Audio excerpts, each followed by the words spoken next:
आप सभी को नमस्कार। आज मैं आप सभी के समक्ष नवरात्रि कन्या पूजन के बारे में जानकारी लेकर आई हूँ। तो श्रवण करते हैं ये जानकारी। महानवमी पर अगर कन्याएं न मिले, 9 कन्याएं न मिले तो ये काम करें। नवरात्रि का समापन महानवमी या रामनवमी के दिन किया जाता है। इस दिन माँ सिद्धिदात्री की विधि पूर्वक पूजा की जाती है। साथ ही कन्या को देवी का रूप मानते हुए घर पर आमंत्रित किया जाता है। उनके चरणों को जल से धोकर घर में बिठाया जाता है। उन्हें भोजन कराया जाता है। श्रृंगार का सामान उपहार में दिया जाता है। नवरात्रि में कन्या पूजन के दौरान 9 कन्याओं को घर पर बुलाया जाता है। तो हमारे शास्त्रों के अनुसार ये 9 कन्याएं माँ के 9 स्वरूप होते हैं। मान्यता है कि कन्याओं के घर में प्रवेश करने से माता रानी स्वयं घर में विराजती है। लेकिन कई बार लोगों को पूरी 9 कन्याएं पूजन के लिए नहीं मिल पाती और ऐसा माना जाता है कि नवरात्रि के व्रत का समापन 9 कन्याओं को भोजन कराने के बाद ही पूरा माना जाता है। ऐसे में हमारे शास्त्रों के अनुसार क्या किया जाना चाहिए तो जानते हैं।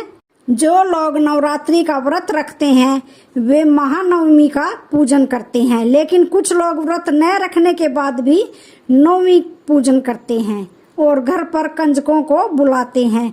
इस दिन माँ दुर्गा की पूजा कर हवन किया जाता है। इसके बाद माँ दुर्गा को हलवा, चने और पूरी का भोग लगाया जाता है।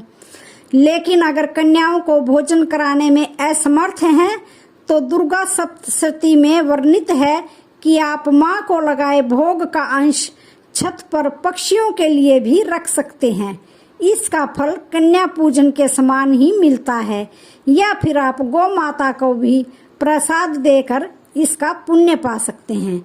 अगर कन्या पूजन के दौरान कोई कन्या कम रह जाती है तो उसकी पूरी थाली हलवा, पूरी, चने का प्रसाद और गिफ्ट पैसे आदि बाहर किसी मंदिर में दे आएं या फिर बाहर जाकर किसी कन्या को पकड़ा दें। इसके साथ ही कन्या के वहीं पर पैर छूना ना भूलें। अगर आप कहीं घर से बाहर हैं और घर पर कन्याओं को भोजन करवाना संभव नहीं है तो आप सूखे मेवे, धन और कुछ प्रयोग में आने वाली चीजों को कन्या के नाम से पूजा में रखकर पूज लें और फिर बाद में जब भी संभव हो कन्याओं को दे दें। ऐसा करने से भी कन्याओं को भोजन कराने जितना फल मिलता है।